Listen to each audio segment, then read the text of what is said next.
Hi, and welcome to the Late Bloomer Coffee Corner, where we having delicious, nice coffee and talk a little bit. It's not quite 1 p.m., so I will wait a little bit. I still need to work out how to plan that better, like the technicalities. But today, yeah, I kind of want to talk with you. Yeah, have you just here? Let's talk. Let's have a chat. Let's get to know each other. I have some topics planned, but I'm always really happy to welcome you to ask questions, to in general just chat with me. And before we begin, let's all grab our coffee, let's grab our tea, whatever, and let's take a sip.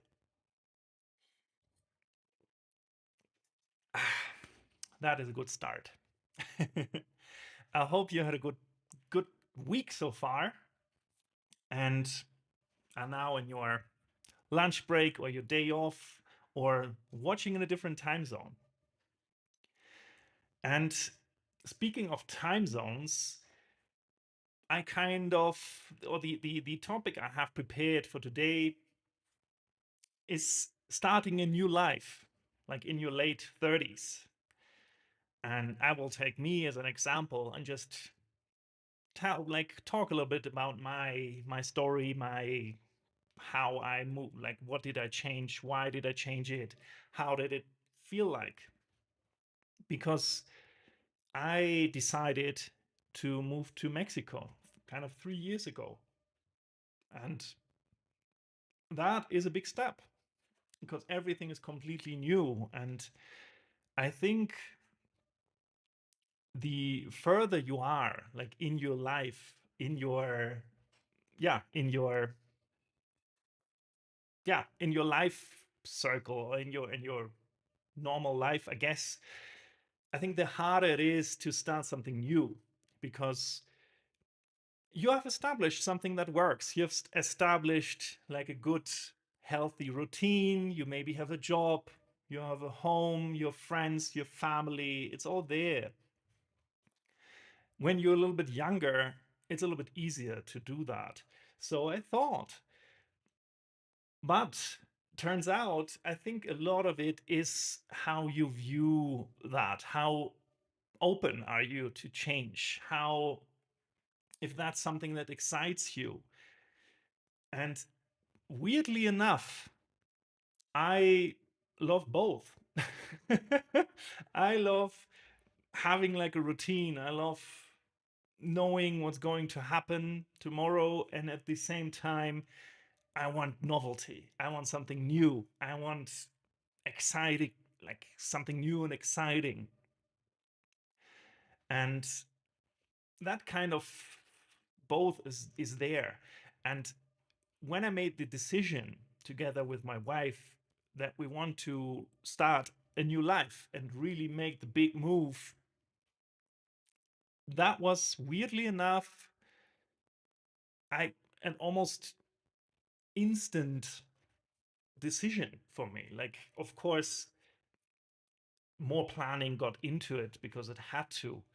But just from the feeling, it was way easier choosing that than I need new shoes. And which shoes should I buy? And is it really wise to spend X amount of money on new shoes?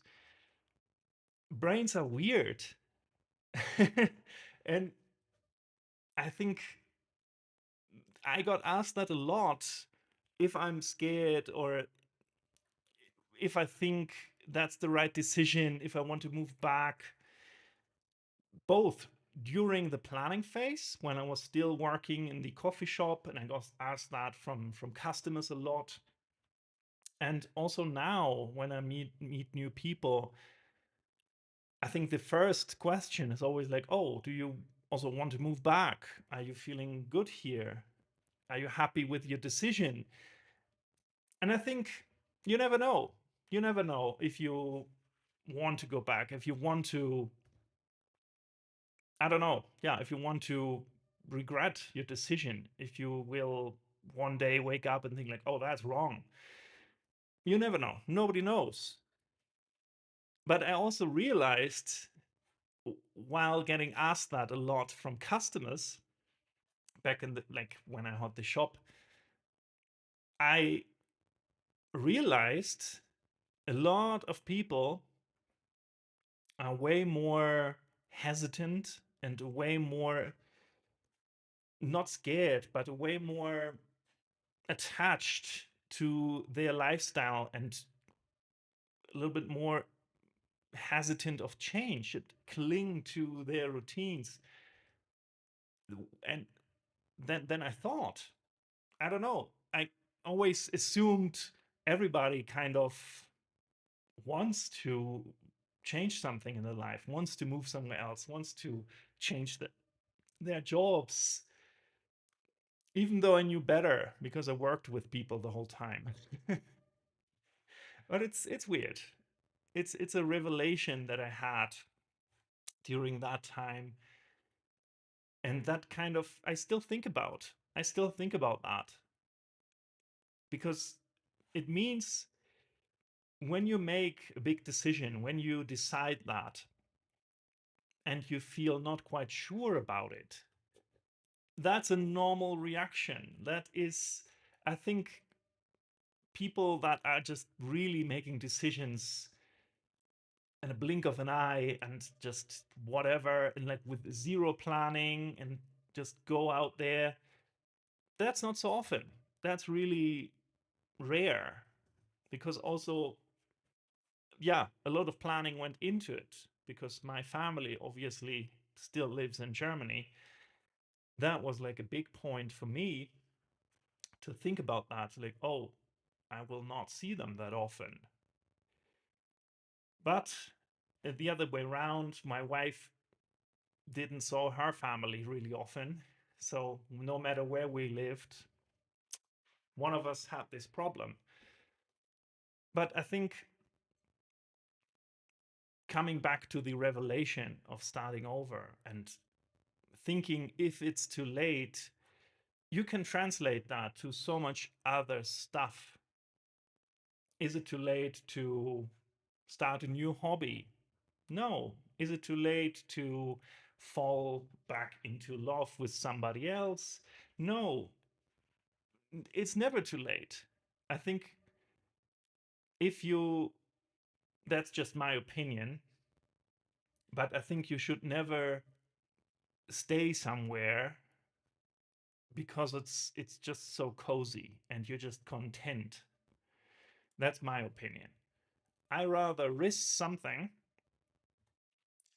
and fail than always or maybe later think about like, oh, what if I went there? What if I experienced this?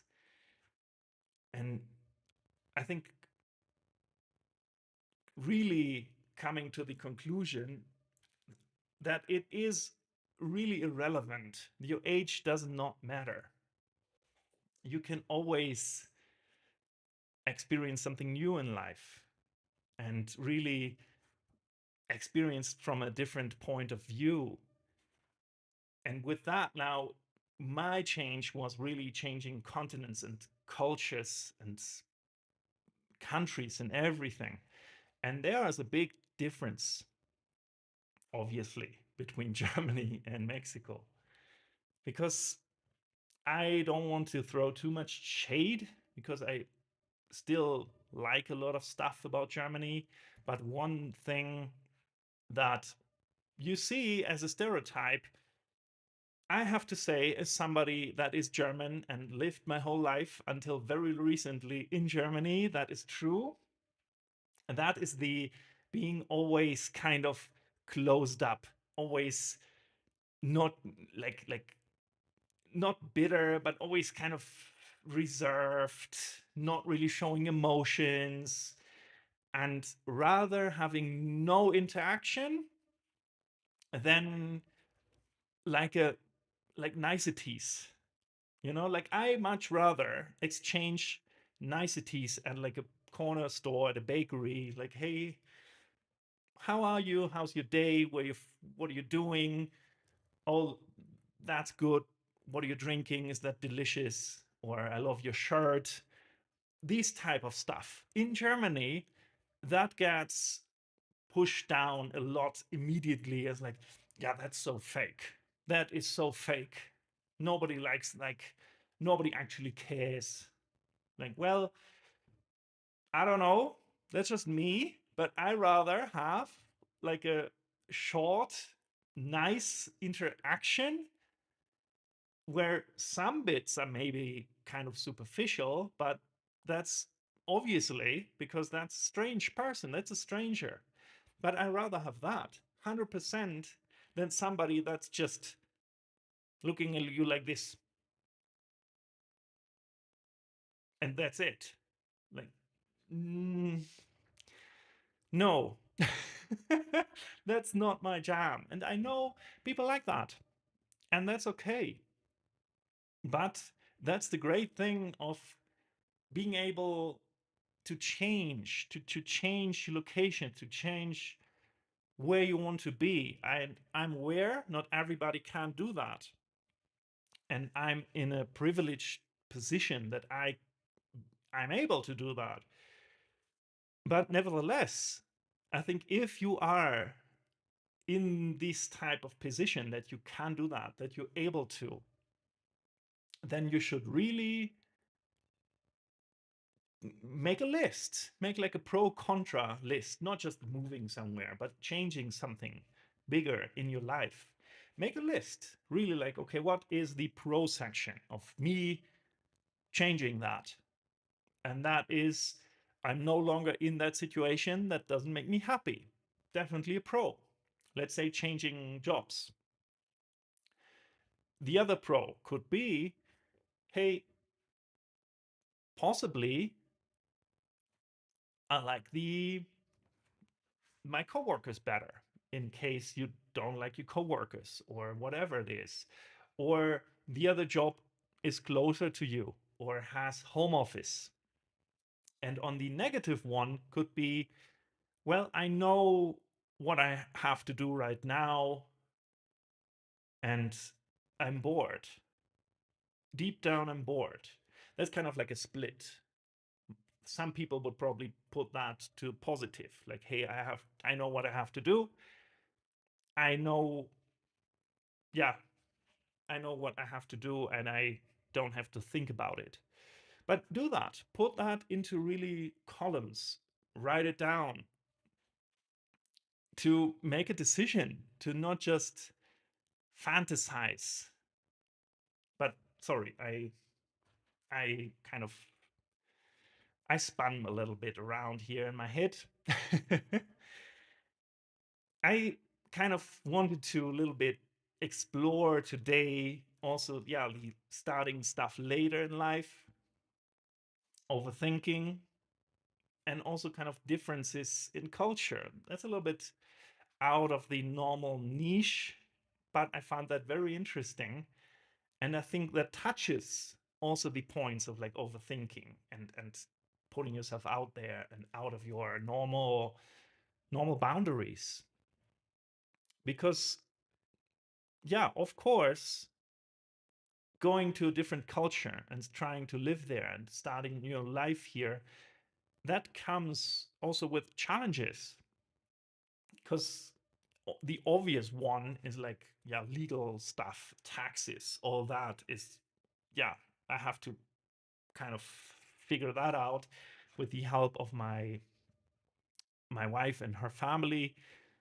But there's also like smaller stuff that is not so obvious immediately.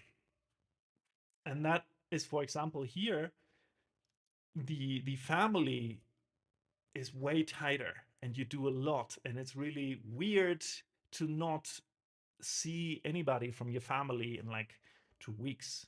2 weeks is like a long time to not see anybody here. And that is super different to, in my experience, to Germany, where it's way more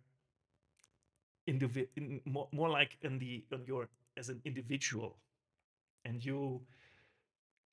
I don't know, you just move out, you move somewhere else, you maybe call each other, but you don't really see each other. And here, like, oh yeah, well, we see each other no matter what. And even like family that lives further and have to fly, like inside Mexico, I seen them more often than I have ever my family in Germany that was just an hour away. And that is something wonderful and great. And I love that. I love the tightness and the family structures. But that comes also kind of with this own not problems, not downsides, but like own things I never thought about before. And that is, it can just happen that yeah, it's kind of like a Sunday or Saturday, and you're like, yeah, I kind of just wanted, like, we're having coffee with my parents-in-law, and that turns into like a whole day, and you have to be aware of that. It's lovely and it's great, but for somebody that I love being with people, but I'm also more introverted. So I need time for myself. I need time just with my wife and cats and calm down and be.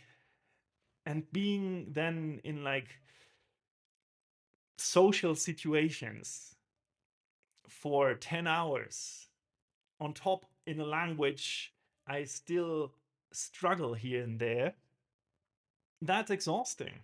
That's really exhausting as much as I love it. And that's something that just wouldn't happen in Germany, at least not in my experience. That's, I don't know. It's something way more in the like, yeah, we're having coffee. We go there, we have coffee. We're there maybe an hour and a half, 2 hours, and we go home. That's it. It's not like, oh, we're having coffee and then we go somewhere and then it's like, oh yeah, kind of, I don't know, I needed to check out something, some like a cool shop for tamales or something like that, and then we drive there and staying longer, and then, oh, almost time also for, I don't know, like the an uncle to come from work. Well, then we just stay here and he can join us here, and it's lovely, but it's so different. It's something I never really thought about before moving here. I never questioned that. I don't know. I never thought 1 second about like a different family dynamic than the one I knew, which is stupid because, of course, there are different dynamics and different ways of living and living together. But it's something that I find quite different. And I think in the same part or same lane of family is, you're just way more, you're way more, it happens way more often that people actually are with you and ask you questions and really are interested in what you're doing. I mean, that's of course very personal and very different from person to person. But on average, I notice that way more here. But I think that comes back to the just exchanging niceties, and something I really miss whenever I visit Germany. I miss that. I miss this warmth. I miss the, yeah, maybe superficial because it's just at a bakery. But I think I can, I don't know, there are like 5 instances in the last 5 years in Germany where I can remember that happening with other people. And 4 of them happened with people not from Germany. So that's just a very different culture. And I got asked that also the other day if I want to move back to Germany. I don't know. I have no idea. I think you never know. You never should say that will never, ever, ever happen because you don't know.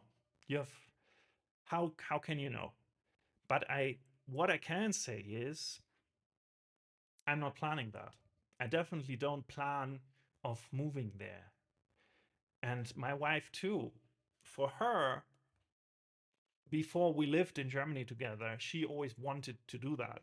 That was kind of like one her kind of goals to say like, okay, I want to live outside of Mexico, and one her options were like, I really would love to live in Germany. And before she actually did so, I think she would have never questioned that that's maybe hard, or that's maybe very different to what she thinks is normal. And she also says that she can live anywhere, she can make it work wherever, with her words, but she's not missing that. She's not missing living in Germany. And it's not because it's not nice, it's not because there is because it's awful. It's not. It's like a combination of like a lot of tiny things. And i I think the same. Small coffee break.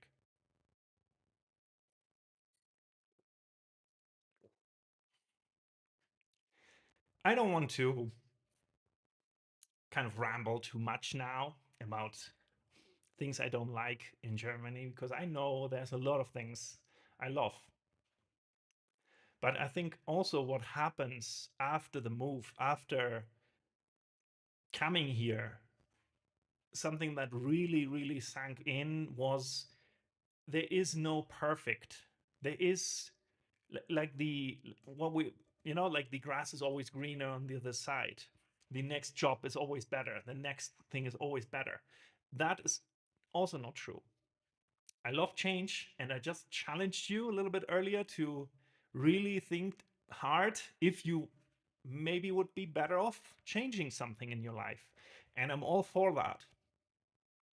Don't get me wrong on that. But you don't go into the illusion of just because you change something, it will be everything will be better. All your problems will be solved. That's not true. That I think that you always have to make compromises. And I think the compromise when you live from when we moved from Germany to Mexico, you exchange stuff. You exchange, for example, very bad streets because the streets are really not great. And, in general, way more chaos in all aspects of life, with more warmth, with more expression of emotions, with more heart, with living with more extremes, for better or worse. Like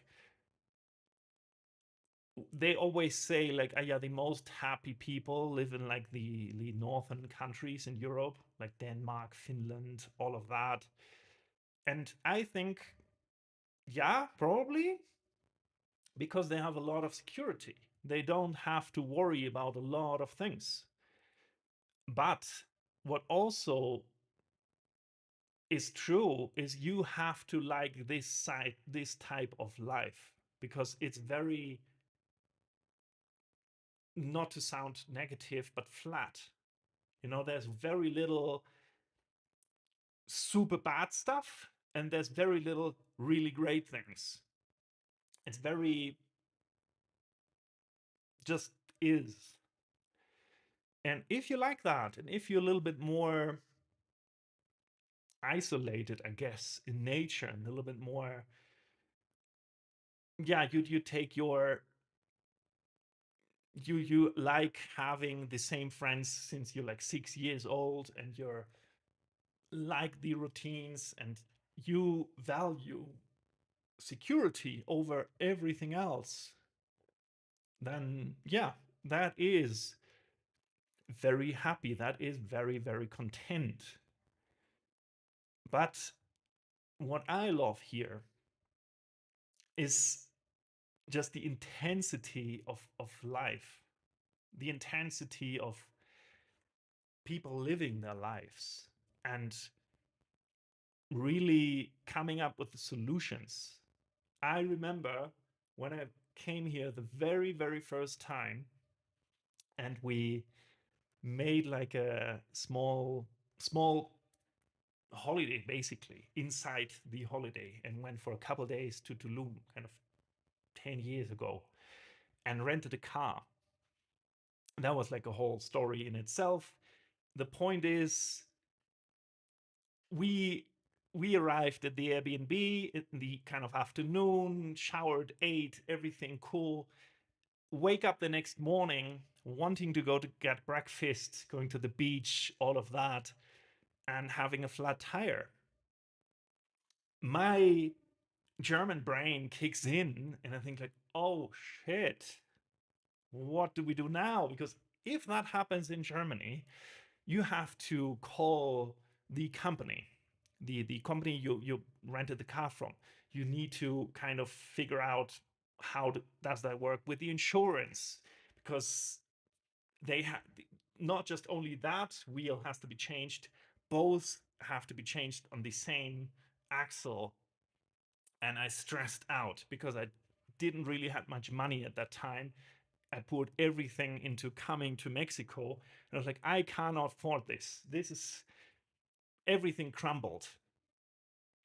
And my wife was like, did not understand why I was so stressed. Because, and then they were like, we're just putting on like the spare tire, put the other one in the trunk, the flat one, drive to like a special shop, and they fix it and they put it back, and we go have breakfast. Why are you so stressed? And that's exactly what we did. I think it took like 40 minutes, including driving to the place, and costed $5, like in, or like exchanged, obviously, but like €5, $5, something in that like ballpark. And it was so, I couldn't believe it. But that is illustrates perfectly the you here they it's way more like, oh yeah, we have that, let's find a solution. And there's always a solution, there's always something, there's always a way to get it done. And there's way less the, okay, what does the rule book say, way less catastrophizing, way less, oh my god, what are we doing? And yeah, of course, that comes from necessity in a way, but it also comes from having more creativity in a way, because we have a well-functioning system in Germany for a lot of things. Everything has a system, everything has a way that is done, everything follows that. But that means nobody really has to think, like it only works if nobody questions that.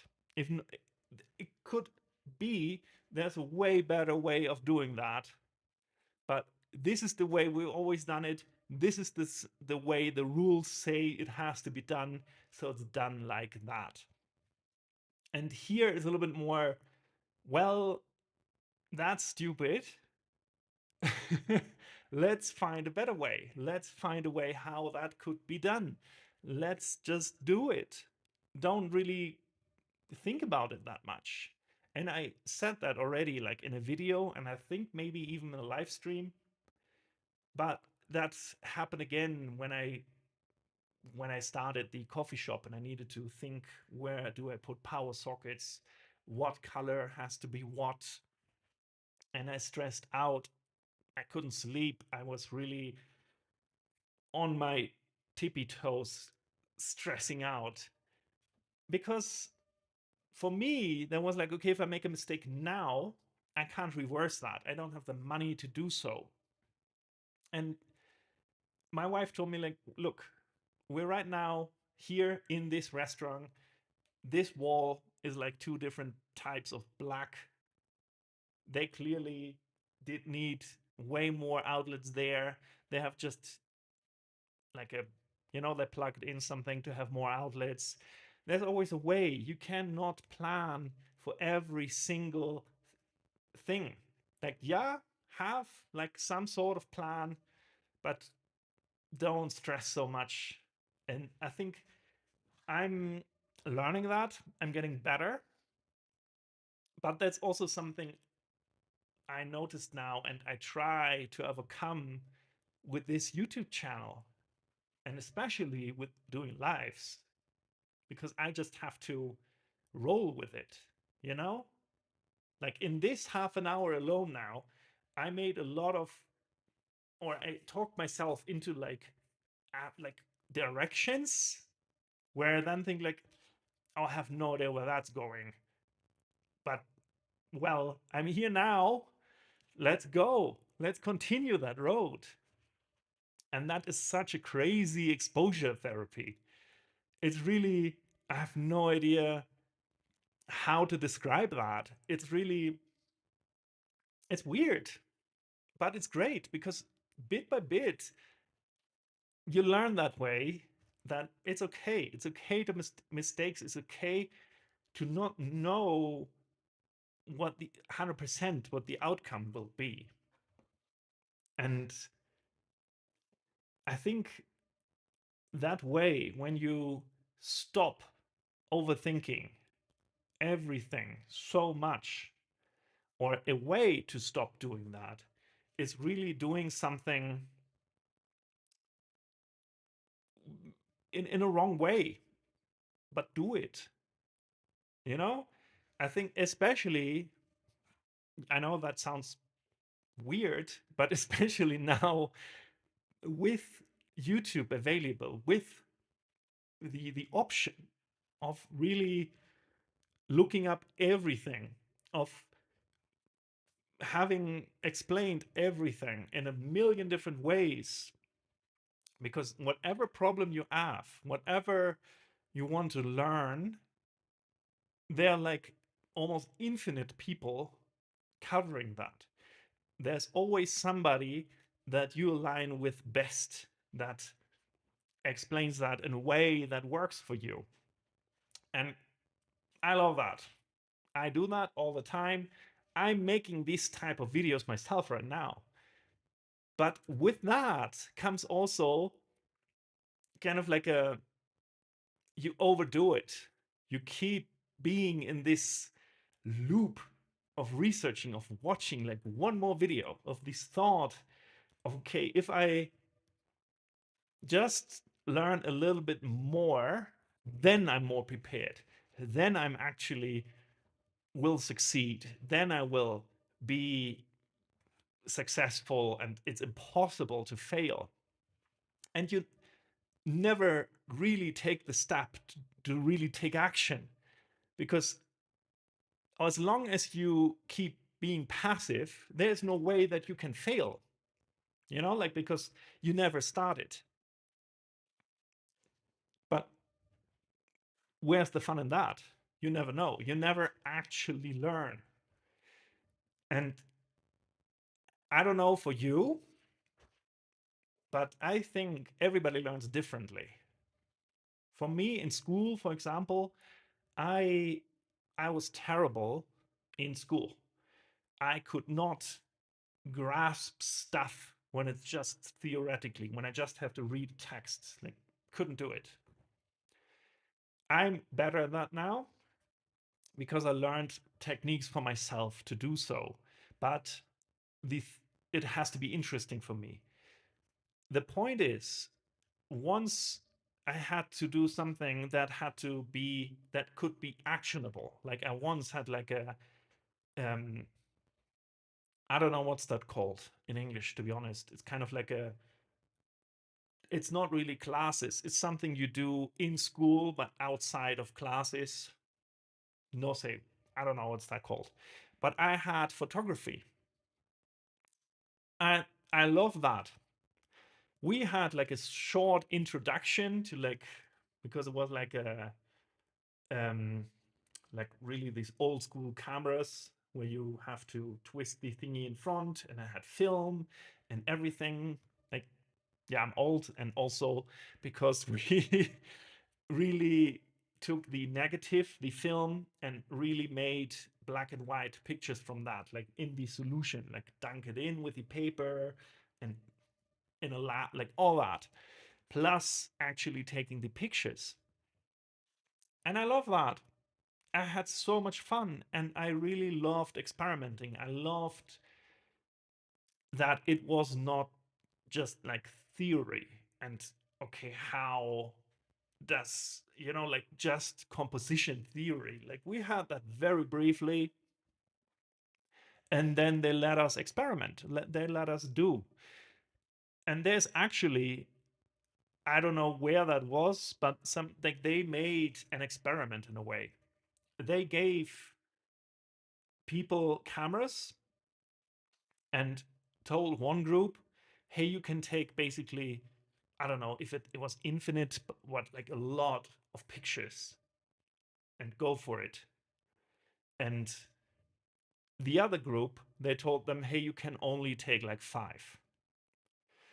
And the group that only could take 5 made worse pictures. Like, yeah, they kind of researched that way more. They tried to make the composition absolutely perfect and nail every single of their 5 shots. But they just had 5 shots to really learn, to really execute that, to really try to get better at it outside of reading about it. And the group that could do like, I have no idea anymore, let's say 60, they could do 60 pictures. And not every picture was great, but they had on average way better pictures. They had produced a better picture, a better composition, a better artistically better pictures, because they could experiment. They could try stuff out. They could see like, okay, that looks cool. Let's try that, and took a picture. Went somewhere else, said like, oh, that could look cool. Let me try that. So this trial and error and really getting your hands dirty, getting into it, really trying it out, and not just reading about it, not just watching a video about it, not just learning about it theoretically, but actually doing it.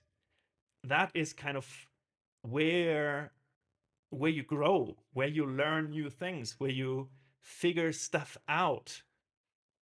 And that is exactly what I do now with this YouTube channel. And I really challenge you in a way, or you don't have to open a video YouTube channel, no. But if you want to get better at speaking freely, at really expressing yourself better, and to really grow your like self-image and be less insecure, because I am a lot, there's no better thing than this, to be honest. I think because it's so approachable. Like, yeah, you could go into theater, you could go into stand up, you can do all these things, and I love that. But there is no, depending on where you live, there's not always the chance to do so. The only downside of opening a YouTube channel and doing these videos and doing lives is you have to organize yourself. You have to make your own goals. You have to figure out how you do that, because if you're like in theater, if you're doing a stand-up group, if you're whatever, making speeches, whatever it is, there's it's like a course and there's other people and you can spitball ideas and feel more, maybe more motivated. And there's a plan. Let's say you're doing theater, or let's say you're doing stand-up. That's a better uh, analogy, because that's something you do yourself. But you do that maybe in a group with other people, each producing their own 5-minute program, let's say, but you're doing it together as a group, and you kind of maybe bounce off ideas and you make rehearsals, but you have like a date. You're like, okay, at this date, we all make our program. We have to have it finished. And you always come together, maybe once a week, maybe twice a week, whatever, to rehearse, to write on it. You can do that on your own at home, of course, but these are fixed dates. It's kind of like a ladder, like a it's more guided. And that's not the case here. Nobody tells you what to do. Nobody tells you you have to make now a video. You have to figure that out yourself. So the chance of getting stuck in researching, of watching more videos, of trying to figure it out even more before actually really filming your first video is huge. I get that. And then when you put in all the effort and really filmed your video, you were sweating, you kind of edited it, and then nobody watched it, that's also devastating. I don't want to downplay these parts, but I think if you do it with the right intentions, and that is really having repeatedly small wins week after week, to and hold yourself, use it as a tool to hold yourself accountable, to hone your craft, your way of speaking, your getting out of a comfort zone repeatedly. If you use that as a metric and a goal, I think it's a fantastic way to get out there. And I cannot really ex- tell you enough how great that is. And you should do that. Small pause, please.